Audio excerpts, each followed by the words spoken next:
بعد از تو در شبانه تیره و تار من، دیگر چگونه ما آوازهای طرح جاری نورش را تکرار می کنم.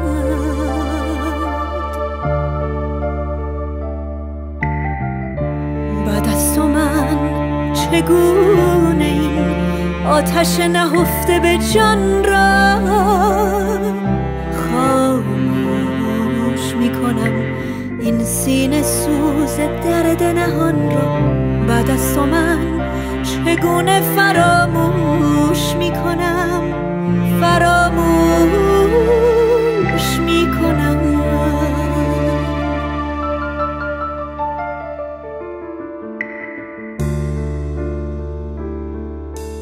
من با امید مهر تو پیوسته زیستم، بعد از تو این مباد که بعد تو نیستم.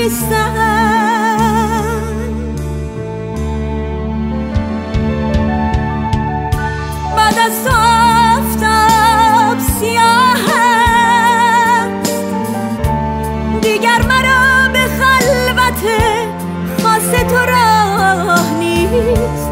بعد از تو در آسمان زندگیم مهر و ماه نیست. بعد از تو آفتاب سیاه است، دیگر مرا به خلوت خاص تو راه نیست. بعد از تو در آسمان زندگیم مهر و ماه نیست.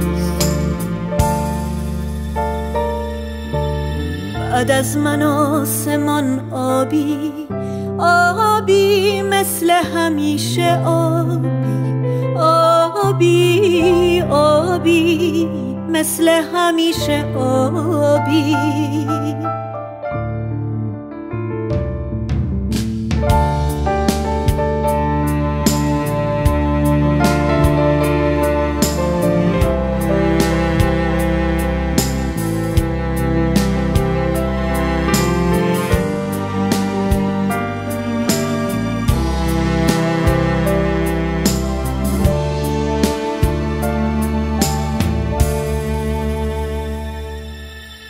بعد از تو در شبانه تیره و تار من، دیگر چگونه ما آوازهای طرح جاری نورش را تکرار می کند.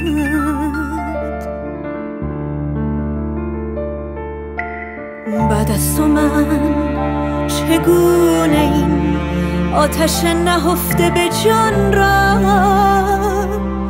خاموش می کنم، این سینه سوز درد نهان را. بعد از تو من چگونه فراموش می کنم، فراموش